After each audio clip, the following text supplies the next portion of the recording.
dudes.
Yeah.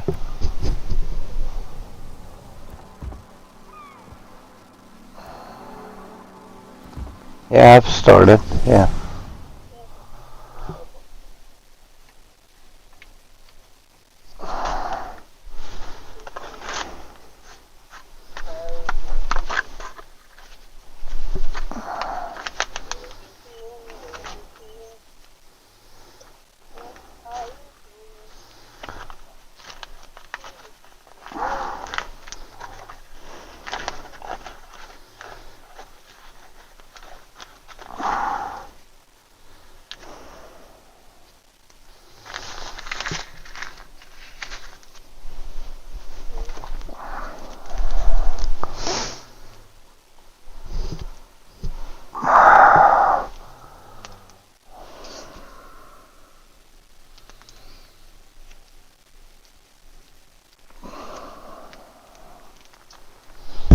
Alright, bros.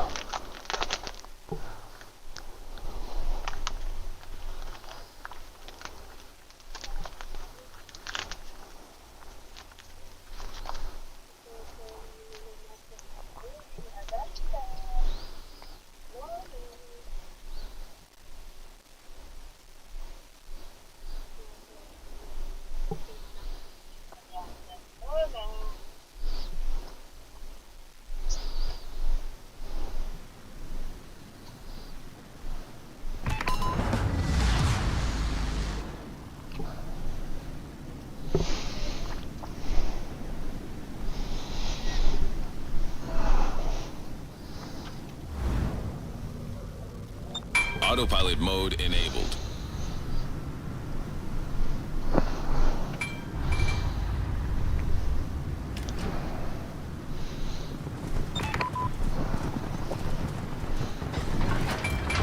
Awaiting instructions.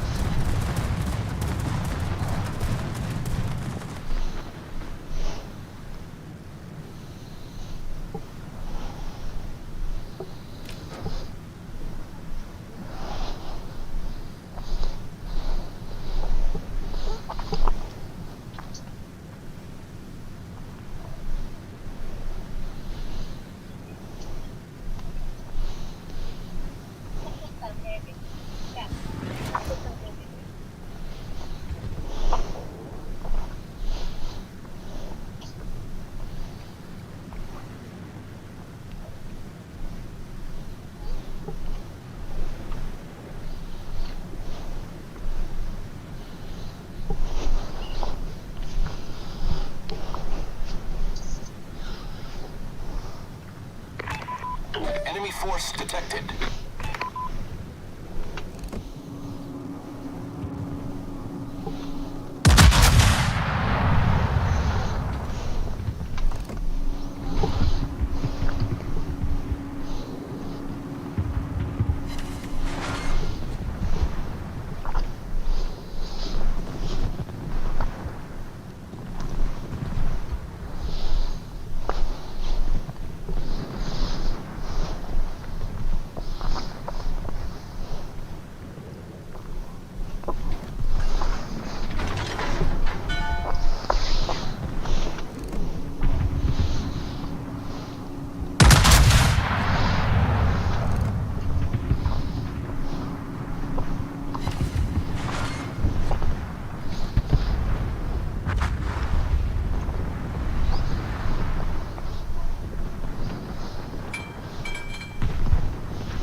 Concentrate fire on the designated target.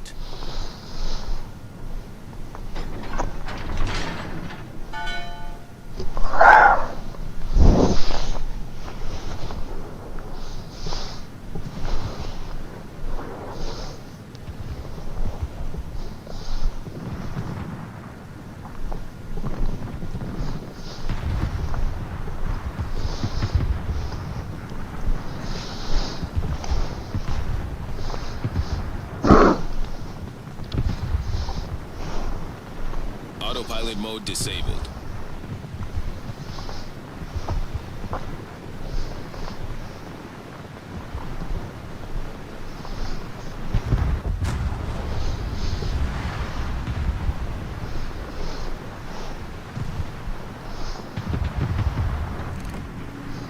Enemy destroyer sighted.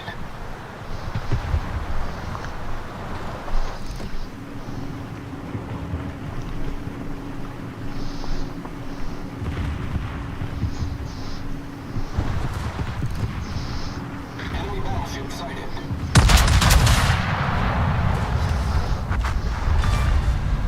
We've sunk an enemy destroyer.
Spotter airborne.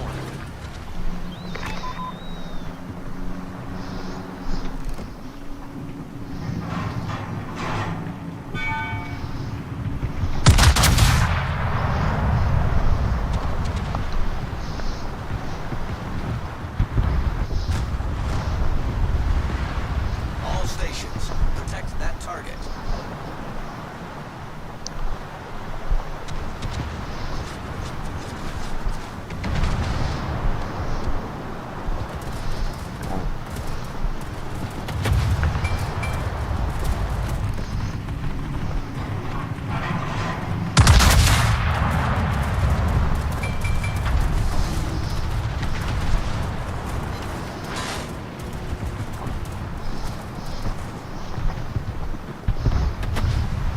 Spotter returning to ship.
Torpedoes to port.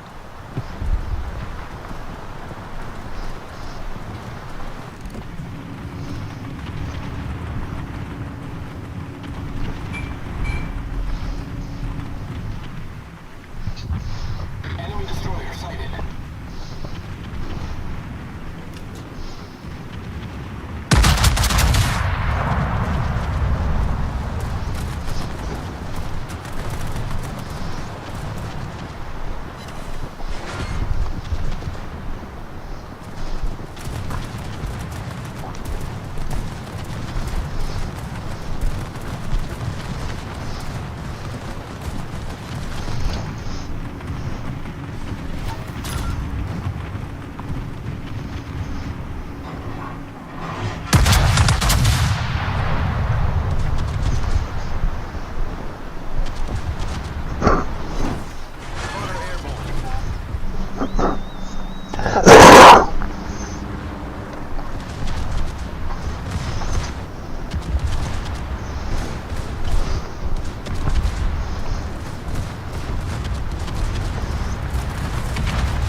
X-ray zone.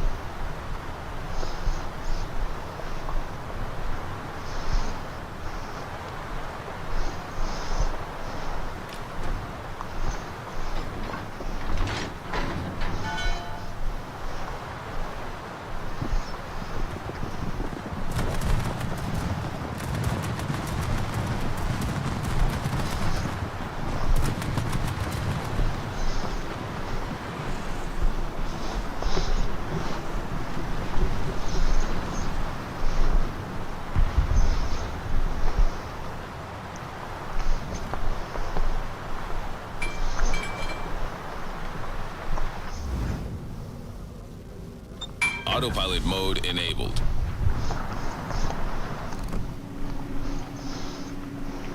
Enemy cruiser sighted.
destroyed.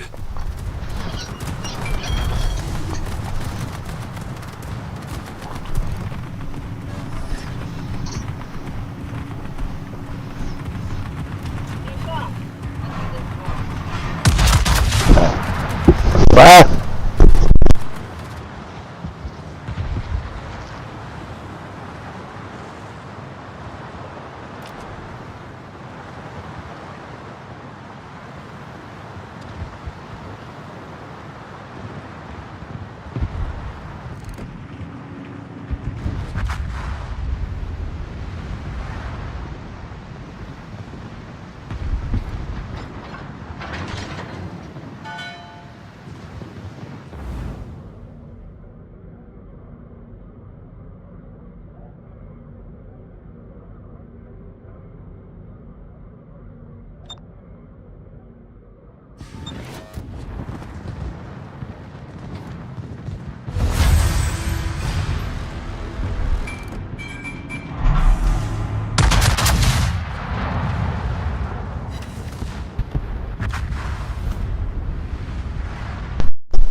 study them.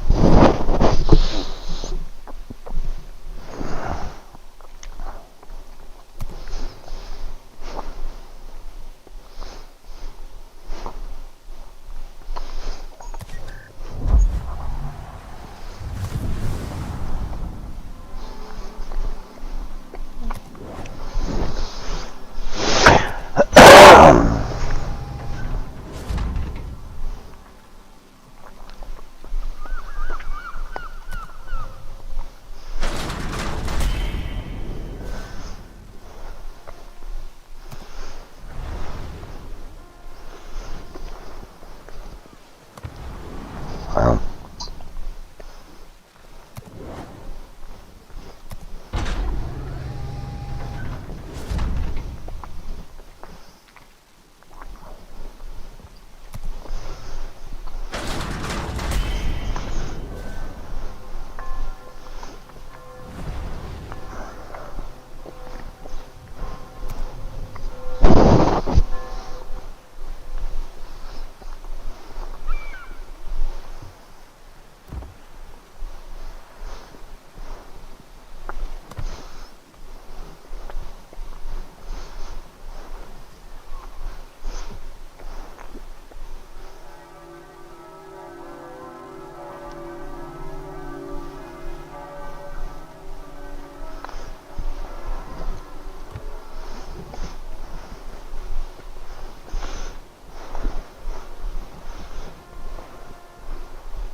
mhm.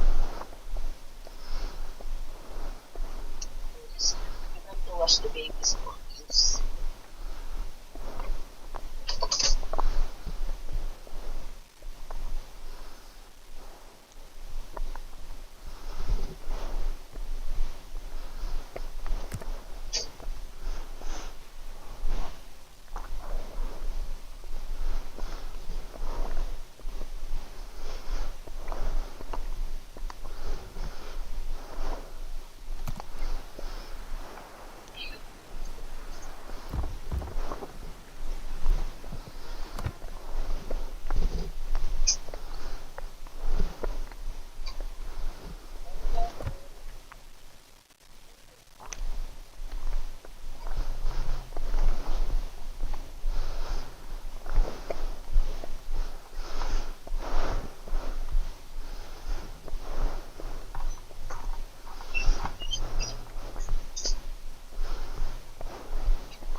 Thought you was leaving. Huh? Thought you was leaving. I didn't go. They only go to the clinic. They're only going when there's nothing. Oh. Hold the baby. They're being there to hold the baby. I said, oh, okay.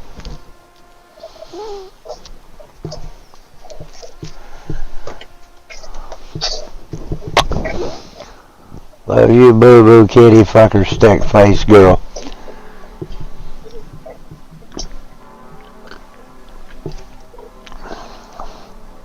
Yeah.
Lima, Peru, AP Alberto Fujimori, whose decade-long presidency began with triumphs righting Peru's economy and defeating a brutal insurgency only to end in a disgrace of autocratic excess that later sent him to prison, has died. He was 86. His death Wednesday in the capital, Lima, was announced by his daughter Keiko Fujimori in a post on X. He had been pardoned in December from his convictions for corruption and responsibility for the murder of 25 people. His daughter said in July that he was planning to run for Peru's presidency for the fourth time in 2026. Fujimori, who governed with an increasingly authoritarian hand in 1990 to 2000, was pardoned in December from his convictions for corruption and responsibility for the murder of 25 people. His daughter said in July that he was planning to run for Peru's presidency for the fourth time in 2026. The former university president and mathematics professor was the consummate political outsider when he emerged from obscurity to win Peru's 1990 election over writer Mario Vargas Llosa. Over a tumultuous political career, he repeatedly made risky, go-for-broke decisions that alternately earned him adoration and reproach. He took over a country ravaged by runaway inflation and guerrilla violence, mending the economy with bold actions including mass privatizations of state industries. Defeating fanatical Shining Path rebels took a little longer, but also won him broad-based support. His presidency, however, collapsed just as dramatically. After briefly shutting down Congress and elbowing himself into a controversial third term, he fled the country in disgrace in 2000 when leaked videotapes showed his spy chief, Vladimiro Montesinos, bribing lawmakers. The president went to Japan, the land of his parents, and famously faxed in his resignation. He stunned supporters and foes alike 5 years later when he landed in neighboring Chile, where he was arrested and then extradited to Peru. He had hoped to run for Peru's presidency in 2006, but instead wound up in court facing charges of abuse of power. The high-stakes political gambler would lose miserably. He became the first former president in the world to be tried and convicted in his own country for human rights violations. He was not found to have personally ordered the 25 death squad killings for which he was convicted, but he was deemed responsible because the crimes were committed in his government's name. His 25-year sentence did not stop Fujimori from seeking political revendication, which he planned from a prison built in a police academy on the outskirts of Lima, the capital. His congresswoman daughter Keiko tried in 2011 to restore the family dynasty by running for the presidency, but was narrowly defeated in a runoff. She ran again in 2016 and 2021, when she lost by just 44,000 votes after a campaign in which she promised to free her father. After a long battle with cancer, our father, Alberto Fujimori, has just departed to meet the Lord, she said on X Wednesday. We ask those who loved him to accompany us with a prayer for the eternal rest of his soul.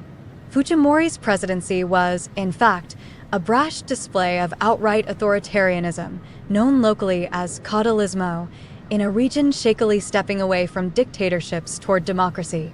He is survived by his 4 children. The oldest, Keiko, became First Lady in 1996 when his father divorced his mother, Susanna Higuchi, in a bitter battle in which she accused Fujimori of having her tortured. The youngest child, Kenji, was elected a congressman. Fujimori was born July 28, 1938, Peruvian Independence Day, and his immigrant parents picked cotton until they could open a tailor's shop in downtown Lima. He earned a degree in agricultural engineering in 1956, and then studied in France and the United States, where he received a graduate degree in mathematics from the University of Wisconsin in 1972. In 1984, he became rector of the Agricultural University in Lima, and 6 years later, he ran for president without ever having held political office, billing himself as a clean alternative to Peru's corrupt, discredited political class. He soared from 6% in the polls a month before the 1990 election to finish second out of 9 in the balloting. He went on to beat Vargas Llosa in a runoff. The victory, he later said, came from the same frustration that fueled the Shining Path. My government is the product of rejection, of being fed up with Peru because of the frivolity, corruption, and non-functioning of the traditional political class and the bureaucracy, he said. Once in office, Fujimori's tough talk and hands-on style at first won him only plaudits, as car bombing still ripped through the capital and annual inflation approached 8,000%. He applied the same economic shock therapy that Vargas Llosa had advocated, but he had argued against in the campaign. Privatizing state-owned industries, Fujimori slashed public spending and attracted record foreign investment. Known affectionately as El Chino, due to his Asian ancestry, Fujimori often donned peasant garb to visit jungle indigenous communities and highland farmers, while delivering electricity and drinking water to dirt-poor villages. That distinguished him from the patrician, white politicians who typically lacked his commoner's touch. Fujimori also gave Peru's security forces free rein to take on the Shining Path. In September 1992, police captured rebel leader Abimael Guzman. Deservedly or not, Fujimori took credit. Taking power just years after much of the region had shed dictatorships, the former university professor ultimately represented a step back. He developed a growing taste for power and resorted to increasingly anti-democratic means to amass more of it. In April 1992, he shut down Congress and the courts, accusing them of shackling his efforts to defeat the Shining Path and spur economic reforms. International pressure forced him to call elections for an assembly to replace the Congress. The new legislative body, dominated by his supporters, changed Peru's constitution to allow the president to serve 2 consecutive 5-year terms. Fujimori was swept back into office in 1995 after a brief border war with Ecuador in an election landslide. Human rights advocates at home and abroad blasted him for pushing through a general amnesty law forgiving human rights abuses committed by security forces during Peru's anti-subversive campaign between 1980 and 1995. The conflict would claim nearly 70,000 lives, a Truth Commission found, with the military responsible for more than a third of the deaths. Journalists and businessmen were kidnapped, students disappeared, and at least 2,000 highland peasant women were forcibly sterilized. In 1996, Fujimori's majority bloc in Congress put him on the path for a 3rd term when it approved a law that determined his first 5 years as president didn't count because the new constitution was not yet in place when he was elected. A year later, Fujimori's Congress fired 3 constitutional tribunal judges who tried to overturn the legislation, and his foes accused him of imposing a democratically elected dictatorship. By then, almost daily revelations were showing the monumental scale of corruption around Fujimori. About 1,500 people connected to his government were prosecuted on corruption and other charges, including 8 former cabinet ministers, 3 former military commanders, an attorney general, and a former chief of the Supreme Court. The accusations against Fujimori led to years of legal wrangling. In December, Peru's constitutional court ruled in favor of a humanitarian pardon granted to Fujimori on Christmas Eve in 2017 by then-President Pablo Kaczynski. Wearing a face mask and getting supplemental oxygen, Fujimori walked out of the prison door and got in a sport utility vehicle driven by his daughter-in-law. The last time he was seen in public was on September 4th, leaving a private hospital in a wheelchair. He told the press that he had undergone a CT scan, and when asked if his presidential candidacy was still going ahead, he smiled and said, "We'll see, we'll see. _____." Frank Bajak, the principal writer of this obituary, retired from the Associated Press in 2024. Associated Press writer Regina Garcia Cano in Mexico City contributed. Heavily damaged.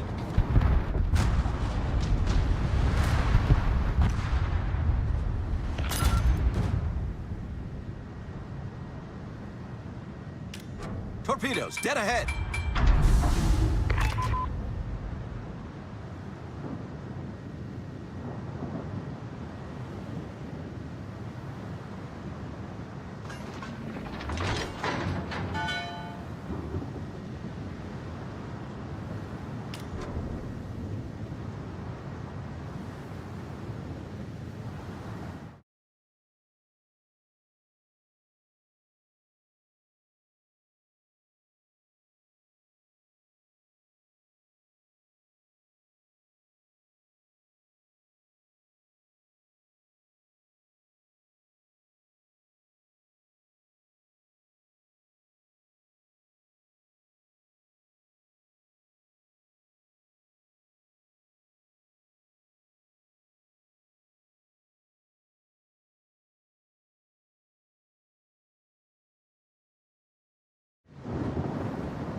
Enemy cruiser sighted.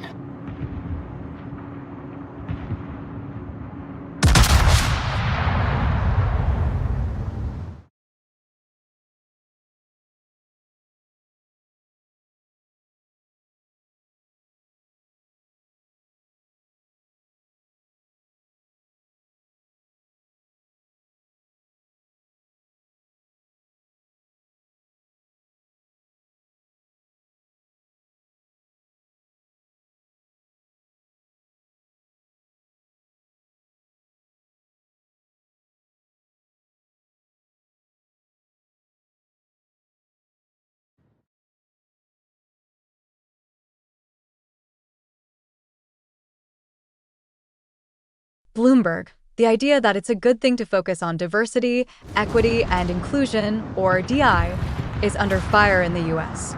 That's the case in business, where anti-DI activists such as Robbie Starbuck and Edward Blum have attacked U.S. companies for their support of DI, causing many of them to scrap related initiatives.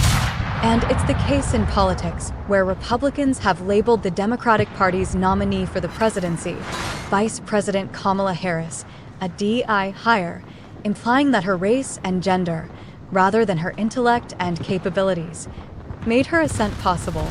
Tesla Incorporated Chief Executive Officer Elon Musk, who backs the Republican nominee, ex-President Donald Trump, has even shared a fake ad on his social network, X, in which doctored audio of Harris's voice calls her the ultimate diversity hire because she's both a woman and a person of color.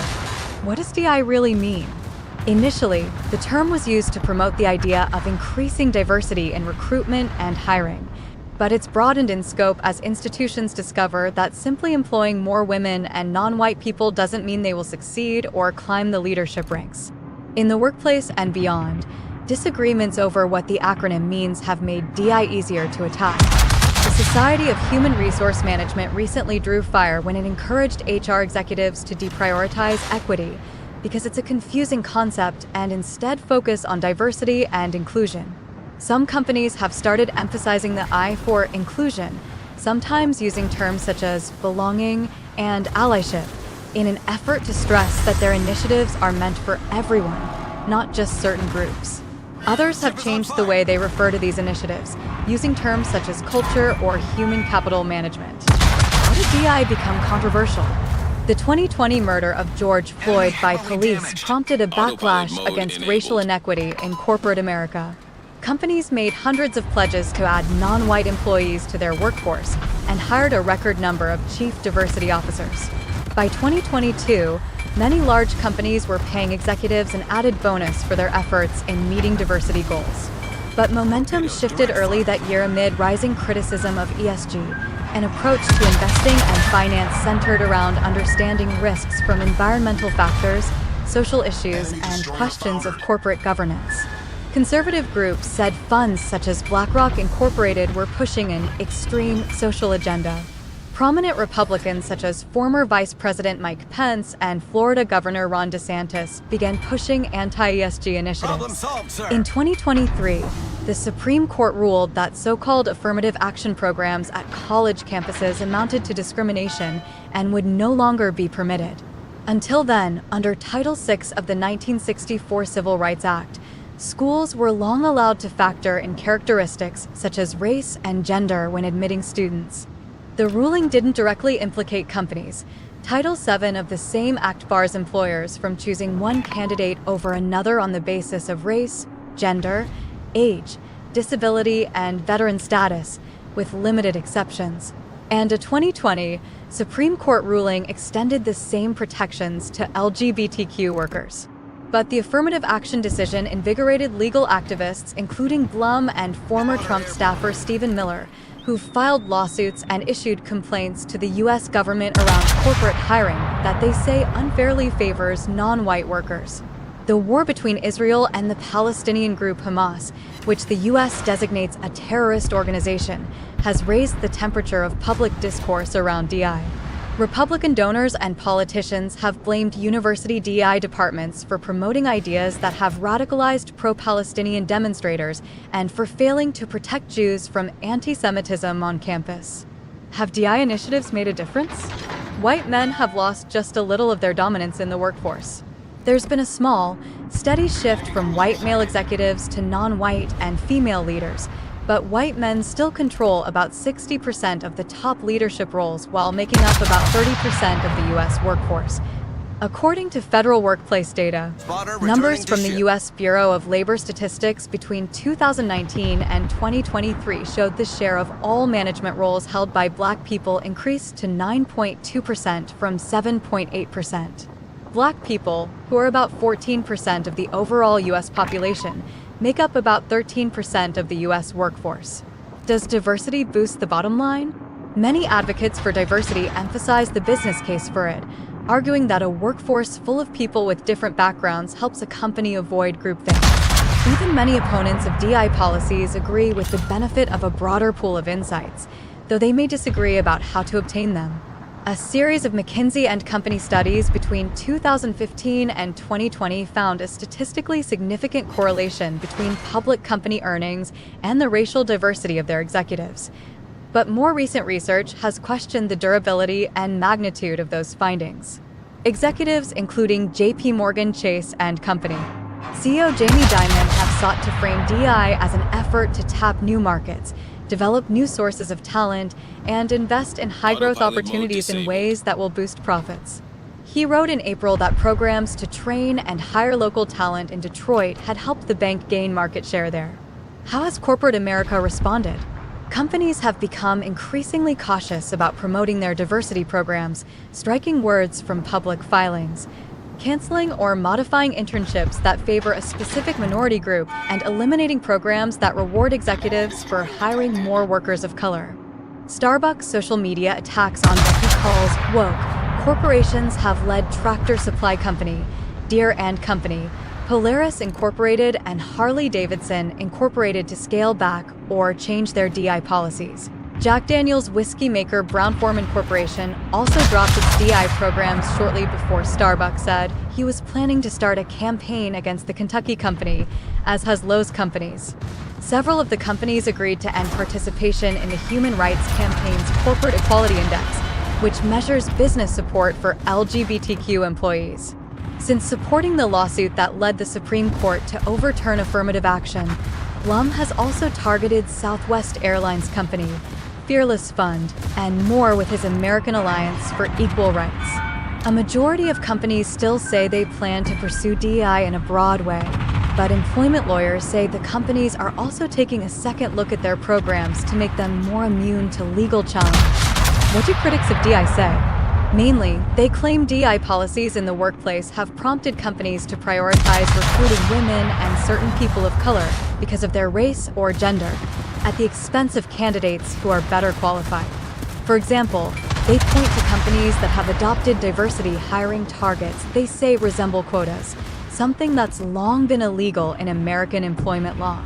Or they say fellowship and internship programs open only to certain groups offer an unfair advantage.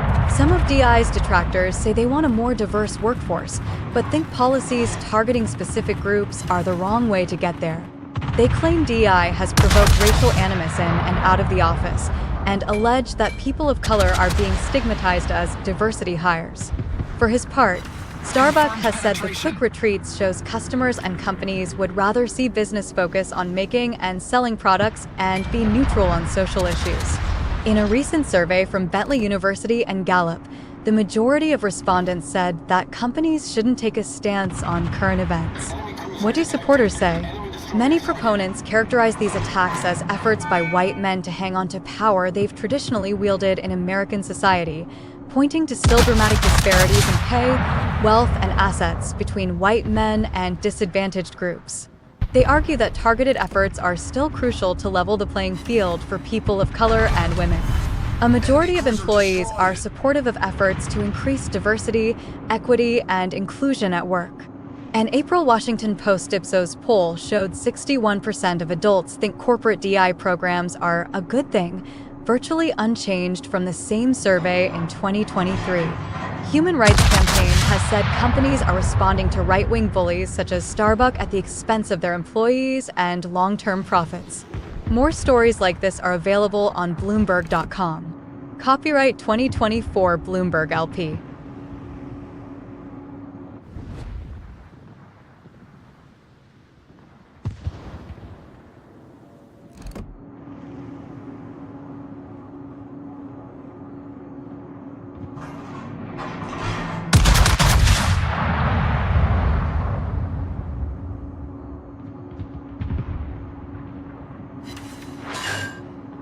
Enemy cruiser sighted.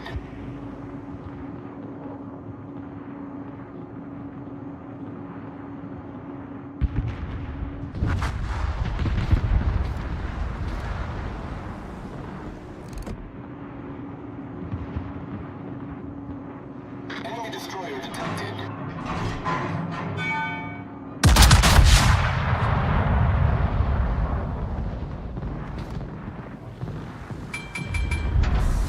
Confirmed penetration.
lens in 5 minutes.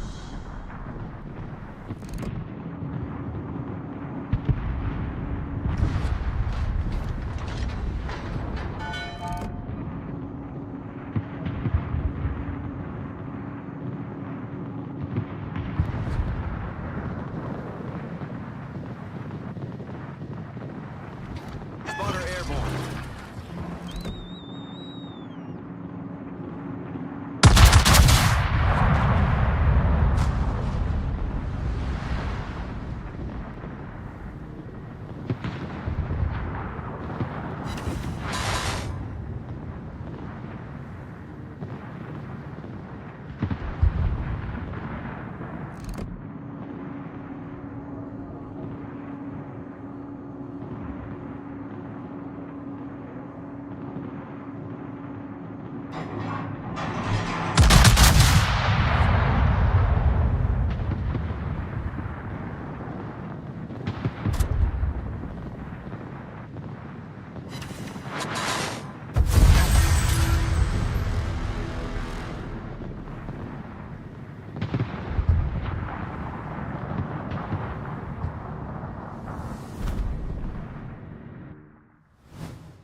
Stand by for action. The base is under attack. Impede the enemy's advance until the main fleet forces arrive. This is Base Commander. Good luck. Try not to lose a single ship and save our base structures from destruction. Reconnaissance data suggests the principal attack will be launched in 10 minutes. If the outer radius of defense is broken, the attack will begin earlier.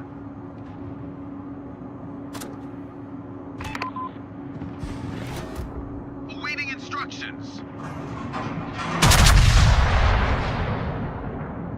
Enemy cruiser detected.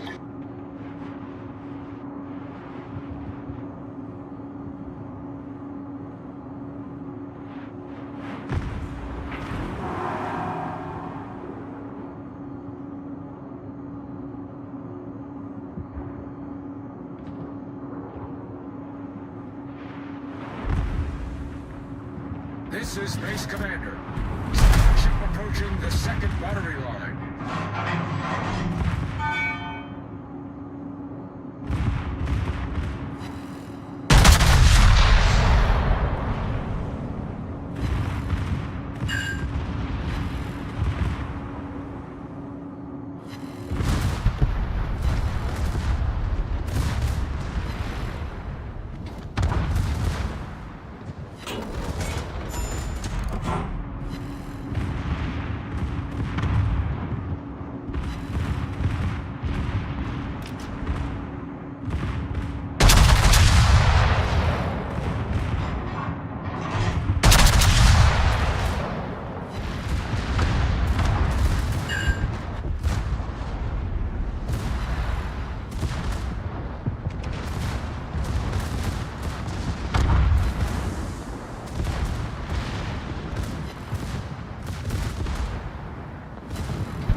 Reconnaissance reporting.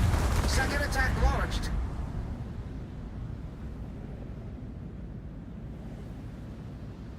Attention. Destroy all enemy forces before the principal attack. See what we can rank up on this one, bros.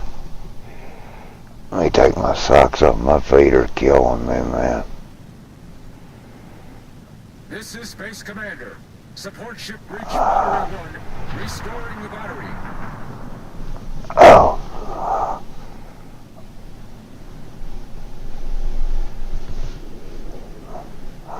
Okay. Now.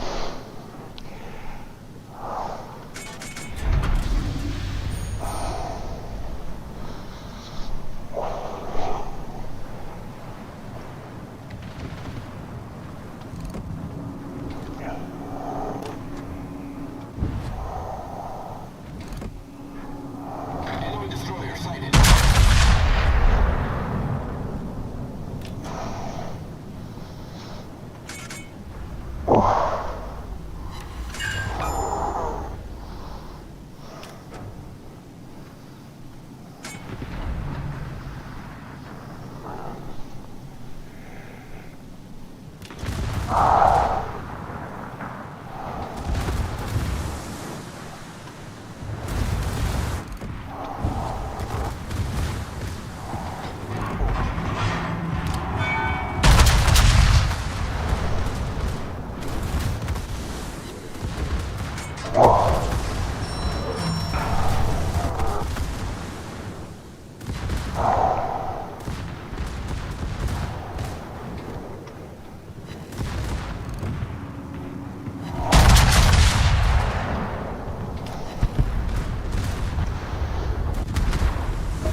The ship is on fire.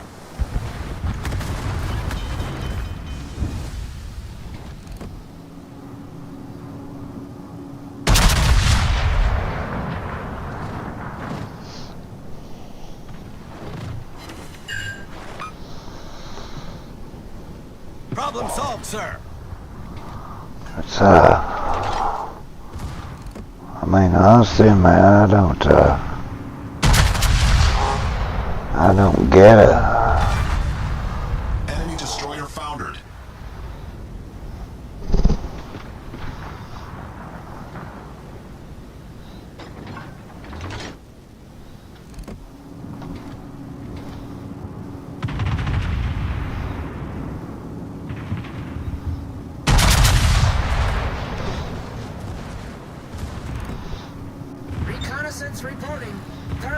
is about to be launched.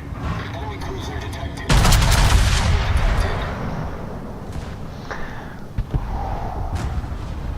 Huh.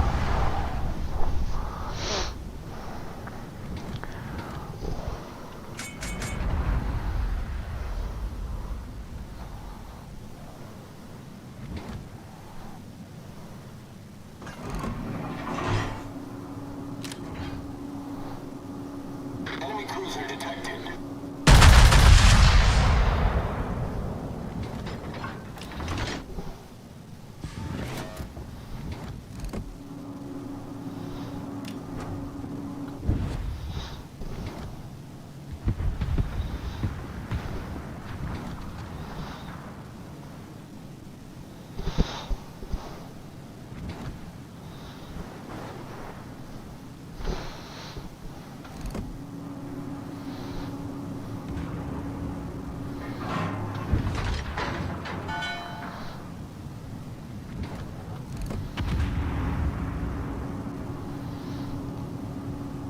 Enemy destroyer detected.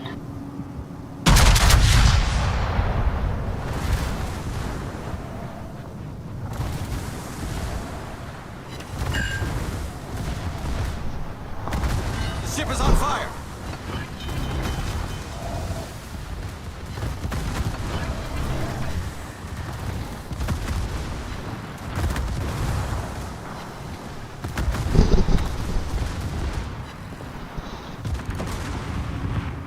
Problem solved, sir.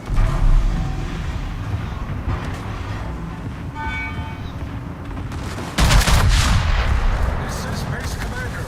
All batteries restored successfully. Support ship returning to base.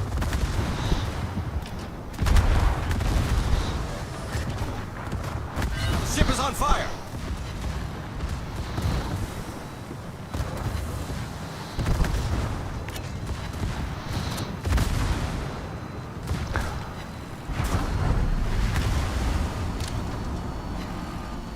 Autopilot mode enabled.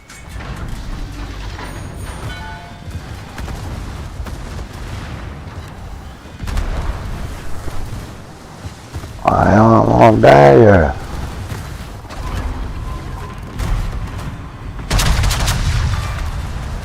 We've sunk an enemy destroyer. Torpedoes astern.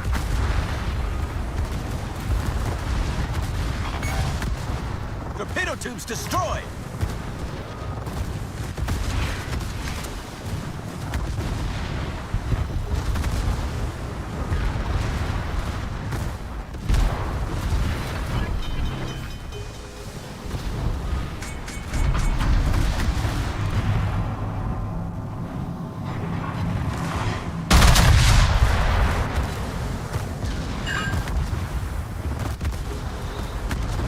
Problem solved, sir.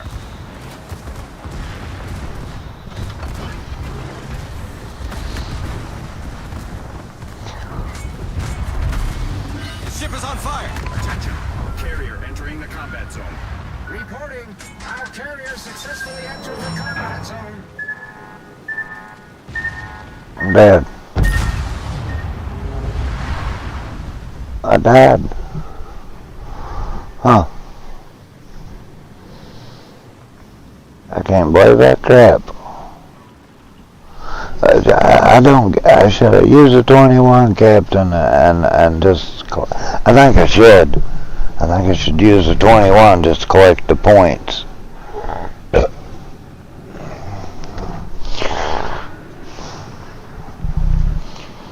Let me see something. Let me look something up, bros, because I think that you get more points from collecting it straight off of 21.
Let's see what it says here.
Let's try it, because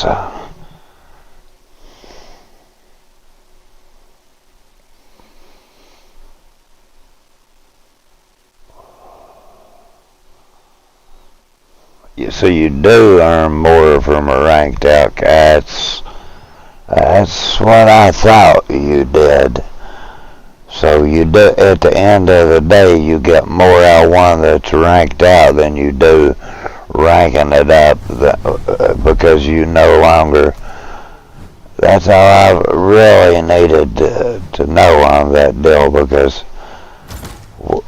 so we would come out better using the ranked out captain strictly for the points itself than to use one you're ranking up, because I get it. You get the most potential out of the one that it's already ranked up. So therefore you'd be getting maximum benefit from the ranked out captain. I thought it worked that way. It's that's why everybody says you take your highest ranked captain in a premium ship and play them for that purpose. Well, it does make sense. So we need to rank up Halsey if we need to finish him as well, and use him in premium ships as well. Which it wouldn't matter, because you get them from every one of them, so you'd be getting it regardless.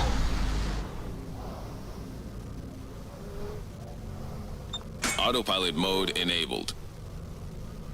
Yeah, you'd be getting it when it come to that regardless, so that does make all the sense in the world. And it's universal points. You can use them on any captain, so it'd be playing with whatever you do the best with.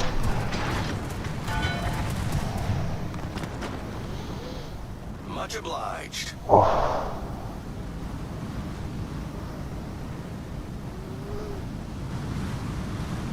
Because at the end of the day, man, that's why I've quit buying ships, is because I got so many captains to rank up, man.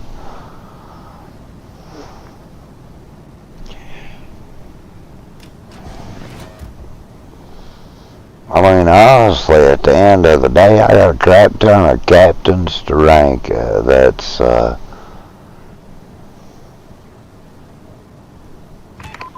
Enemy force detected.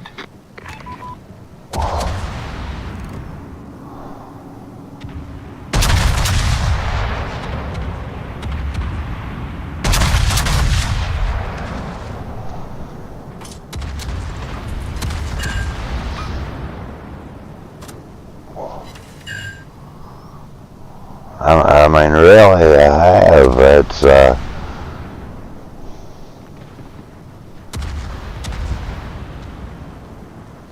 anything you got max strength, you're going to get the best from it makes sense. It truly does. And I honestly thought it worked that way.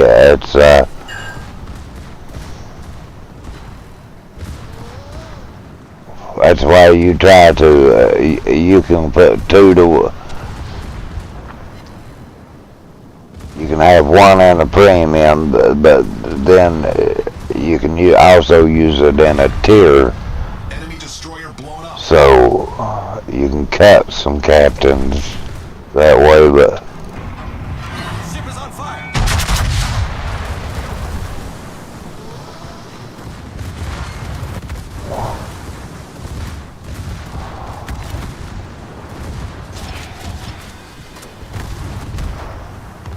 Autopilot mode disabled.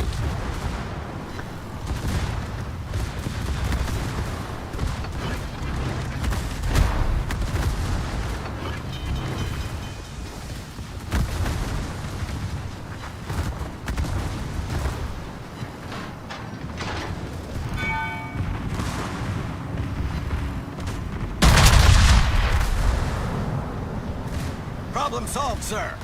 Ship is on fire. Torpedo tubes destroyed. shit.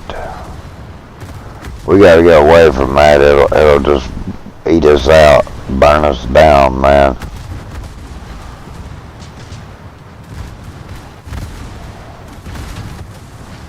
If it's just wetting her secondaries, take it out. Sunk.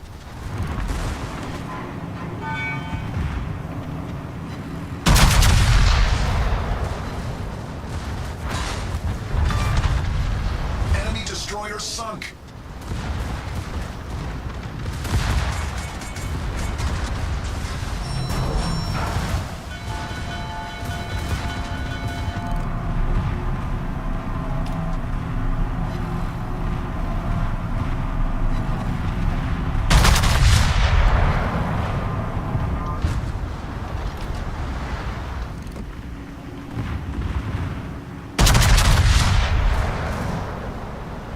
Torpedoes to starboard.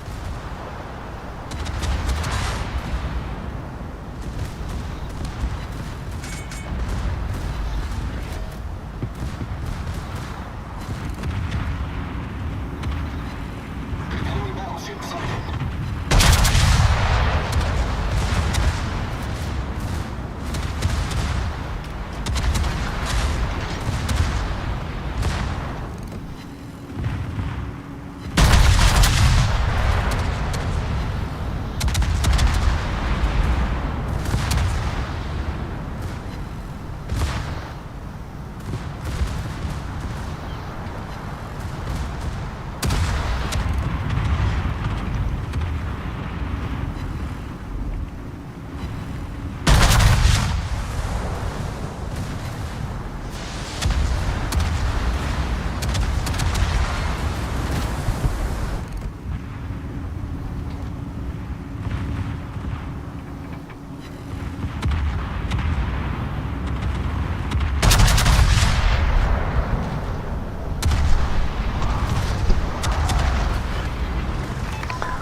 There we go. Now we can let our guns load.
sunk.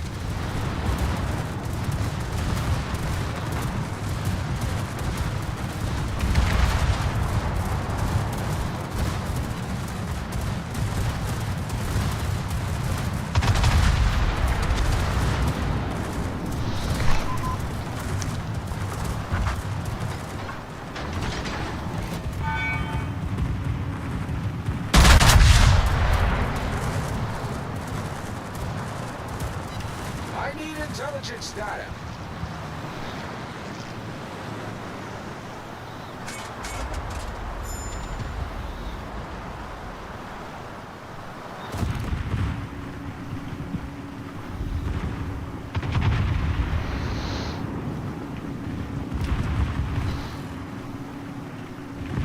Enemy cruiser detected.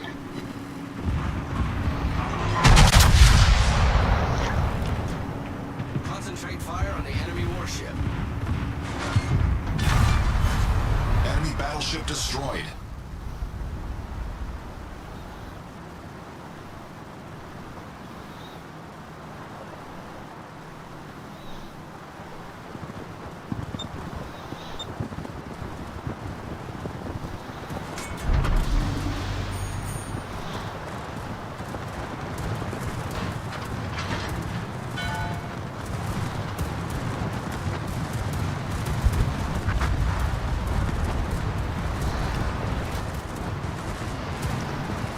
I need intelligence data.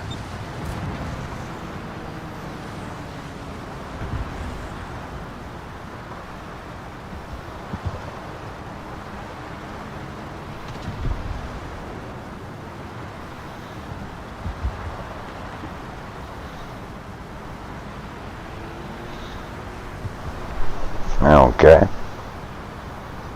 Let's see here.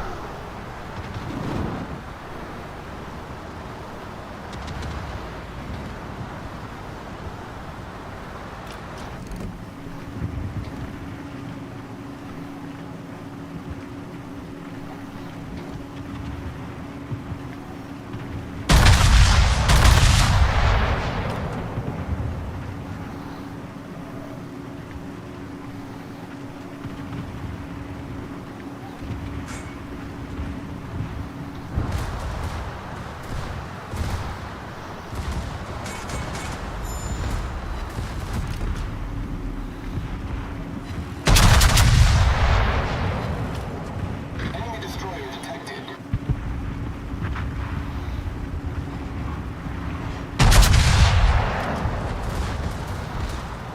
Enemy cruiser detected.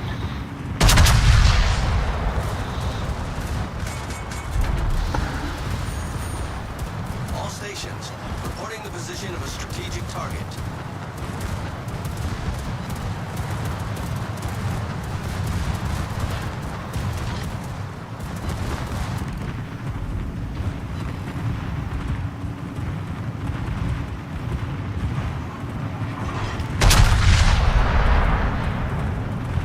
Enemy destroyer detected.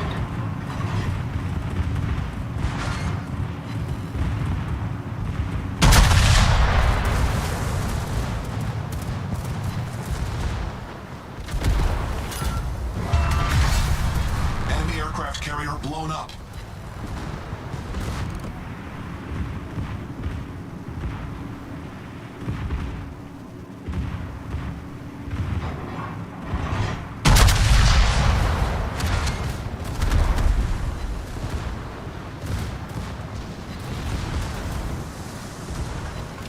We're hull below the waterline. We're flooding quickly. Enemy cruiser foundered.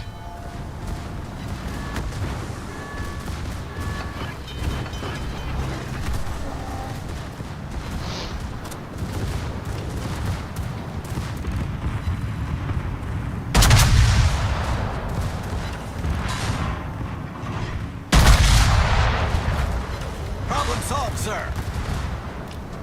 Much obliged, Commander. Enemy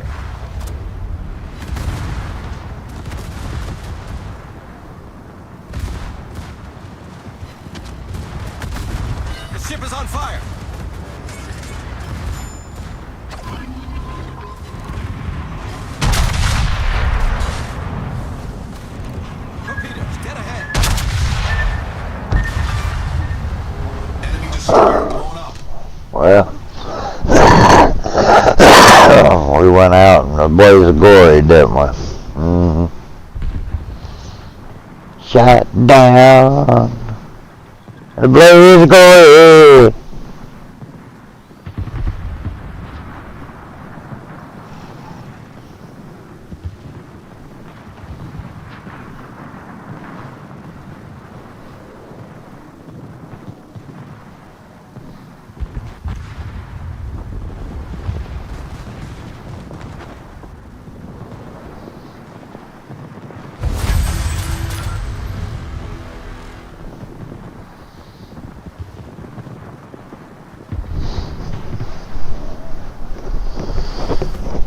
Heck yeah.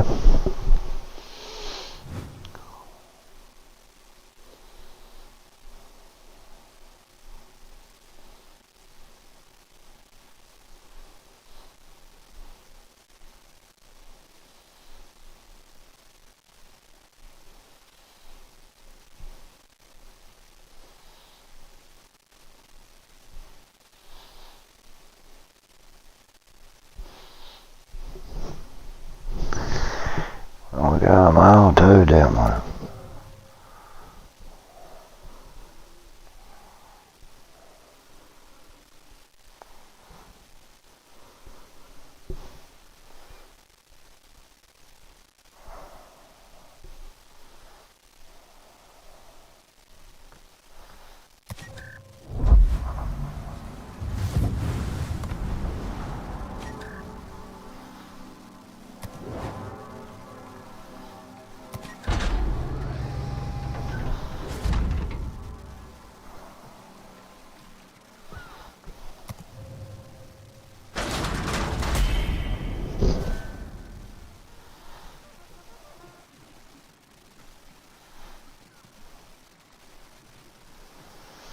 Much code do we have? Quite a bit, I think. Let's see, we got 6 more of those festive reward things. 4, 5, 6. We just keep getting lower and lower on those, don't we, dudes? I mean, let's see here. I think that gave us of those. Oh, for sure. 300 and something.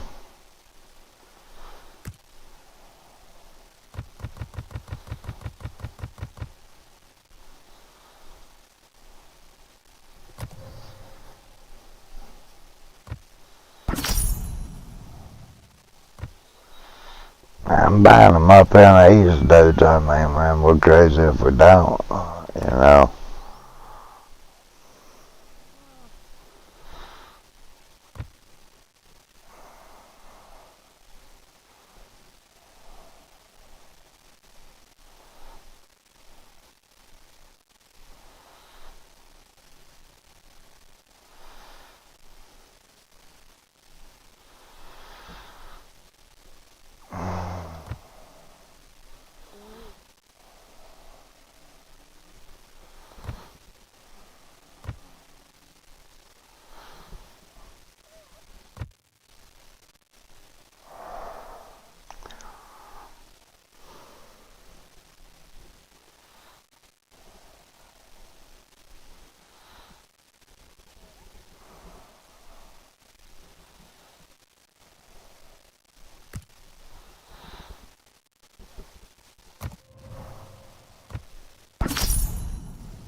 $63,000 go. Yeah. We're getting quite a bit of go, aren't we?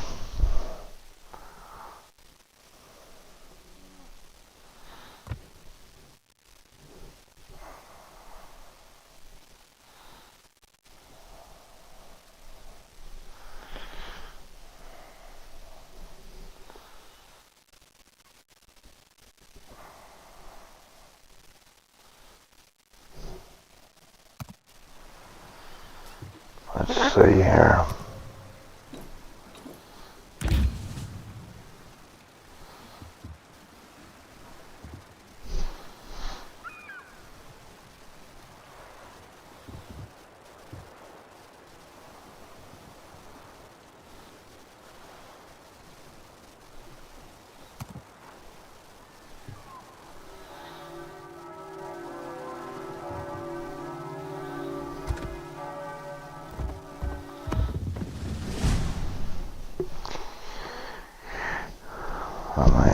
nice to get that 10,000 to go right here as well, but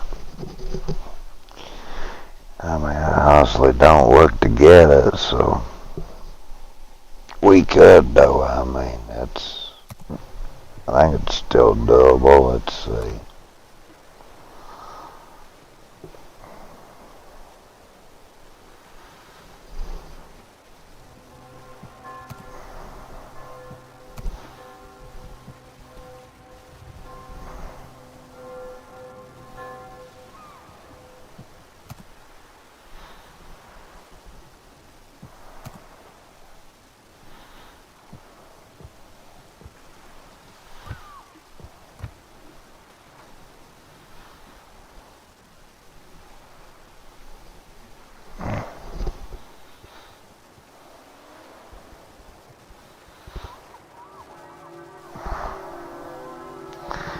Alrighty, let's see here on these bros.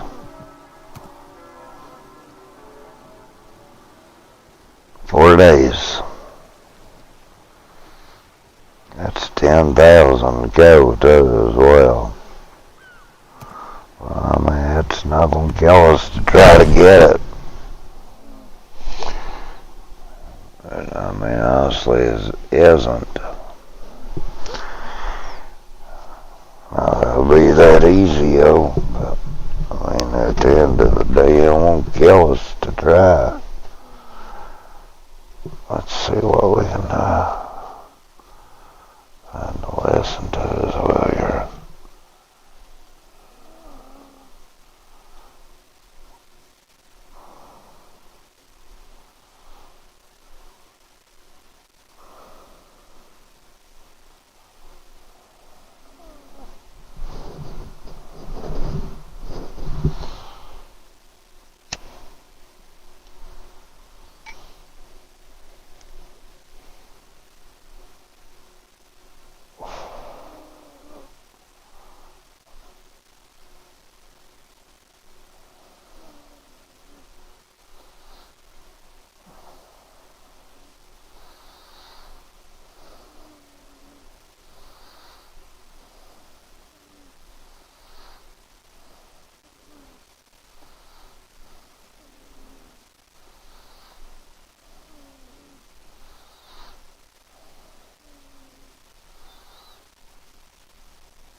In the fall of 23, after October 7th, there was a huge movement among the law school students, a minority of them, but a pretty vocal minority.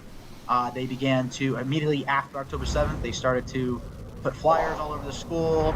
So then I decided to set up when these students have their table set up with all of their ideas and political beliefs that they are more than legally and morally right to have, I set up a table right next to them with my beliefs, which is that Hamas are rapists, that Hamas are savages, that October 7th was a terrorist attack. Basically, I believe that a lot of the statements that they apply towards Israel, I think they fully hold against America. Fast forward to May, when the campus protests broke out. That night, students, or I believe they were students at the time, were ripping down my flyers. I, on camera, if we were able to get the footage, going into the law school and speaking to the security guard and saying, how do I file a complaint? People are ripping down my flyers. And he's like, oh, you got to go to the police. I go to the police. They say, oh, we can't do anything about this. So I'm like, where's the accountability? Like, why is my speech being ripped down? I come back the next morning. There's It's just right. Still all camped there. I go directly to the dean's office and I say, what is the rule for posting around the school? And if someone rips down my speech, what do I do to get accountability for this? Because people are ripping down my flyers. They told me, oh, we don't know. We can't handle it. Dean Regina closed her door. So I said, I'm going to go participate in my speech. I'm letting you know right now that if anybody touches my flyers, I'm tit for tat. They rip down mine, I'm going to rip down theirs. I'm not going to let somebody censor me while I'm participating in free speech along where they're speaking. Went outside, started to hang my flyers. Hamas are savages, Hamas are rapists. Stand with Israel, stand with America. American flags tied with Israel flags. I believe them to be an ally. I believe that we've given a lot to try to make the area a safer space. So at that point, the police started to surround me. There's like 10 cops surrounding me. I'm like, what's going on? They're like, oh, let me talk to you for a minute. I'm like, I'm going to post my flyers where their flyers are posted. If you want to talk to me, I'll talk right here. They kept on trying to, you know, reason with me or try to stop me from posting my flyers. And then at one point, the police officer, this lieutenant, I don't know his name, instructed another police officer to rip down my flyers. And I asked, why are you ripping down my flyers? He said, you can't post this, it's inflammatory, it's offensive. And I go, no, it's not, it's political speech. It's my viewpoint in the same forum that other people have their viewpoint.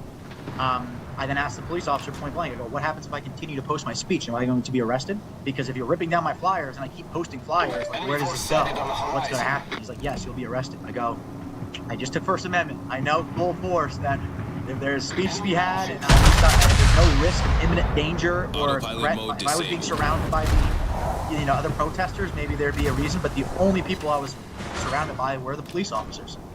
So I said I'm going to continue to post my flyers as I'm legally allowed to do. And then at that point, I continued, and the police said, put your hands behind your back, you're being arrested. And I said, okay. I went to, I don't know what the jail cell was. I don't know if it was Rutgers. I don't know if it was Newark. I think we still have some grayness on who is actually, I think it was Rutgers police technically. And I sat in there for about 4 or 5 hours. Problem solved, released, sir. and had criminal charges for disorderly conduct. I had my court case. They were dismissed and expunged. I don't think anything is wrong with Rutgers as an institution, but the people that are in some positions of leadership, I think there really needs to be an evaluation and a consideration. Are these people living up to the standards they're supposed to? The dean of the law school, I don't think Dean Bond should be in a position of leadership if she's not able to handle her campus, to handle her students, to lead, to give the students, you know, a process to voice their political opinions, but also provide space for other people on both sides, no matter what your political opinion is. So I think we need to have a real, what was the phrase? A racial reckoning. I think we need to have a real leadership reckoning with the Rutgers institution, and especially the law school.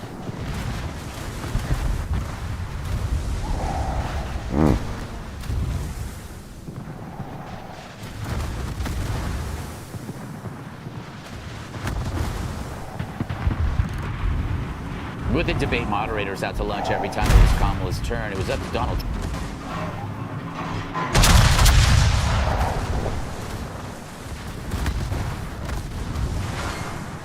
Torpedoes, direct front. Trump put Harris on blast for the disaster she created at the border. Why are we allowing these millions of people to come through on the southern border? They allowed criminals, many millions of criminals.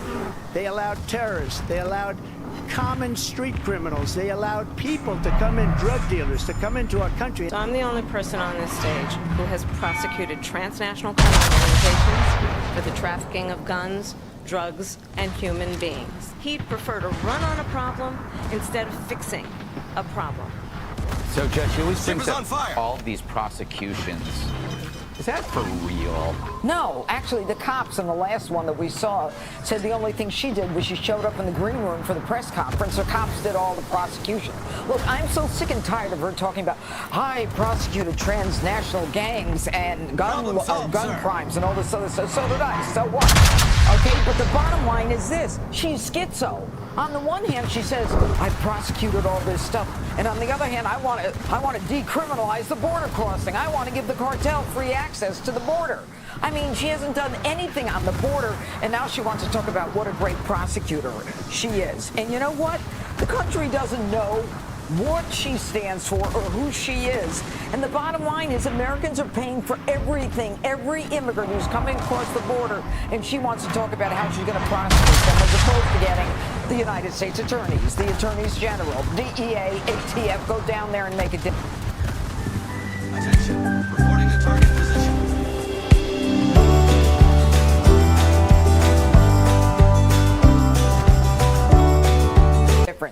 And you know what? Stop with the woman thing.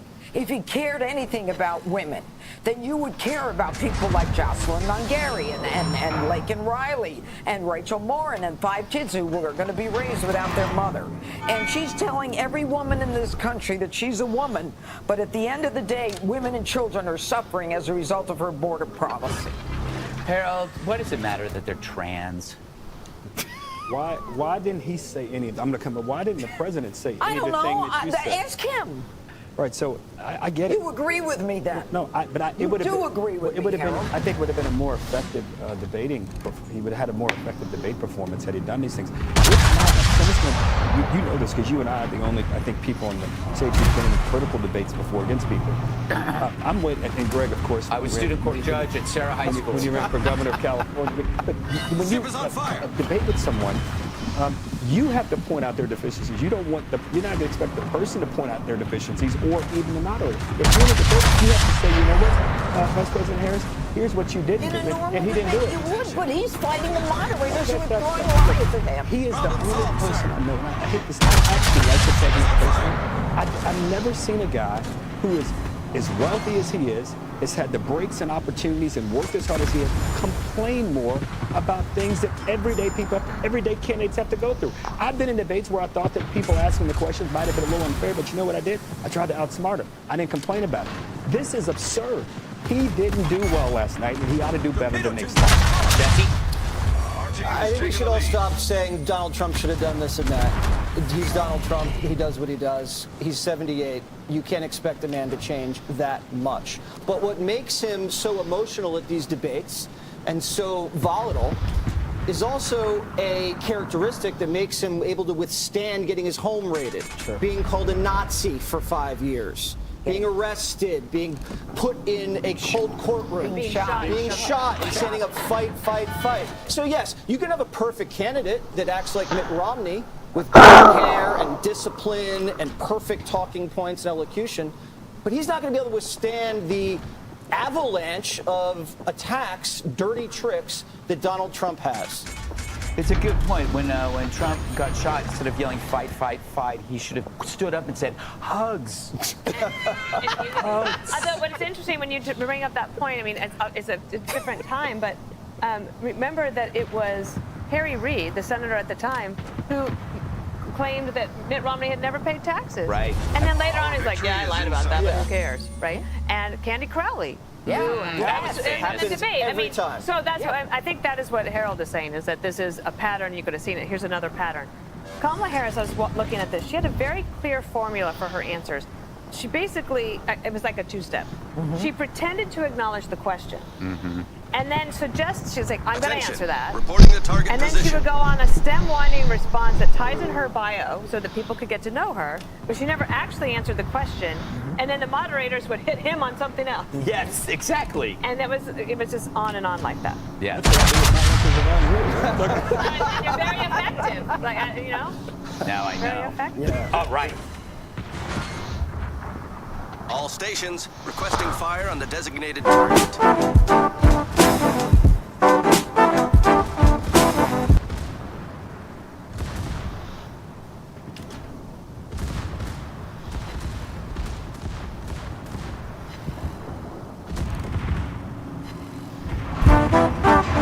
Welcome to Free Media. I'm Robbie Suave. And I'm Amber Duke.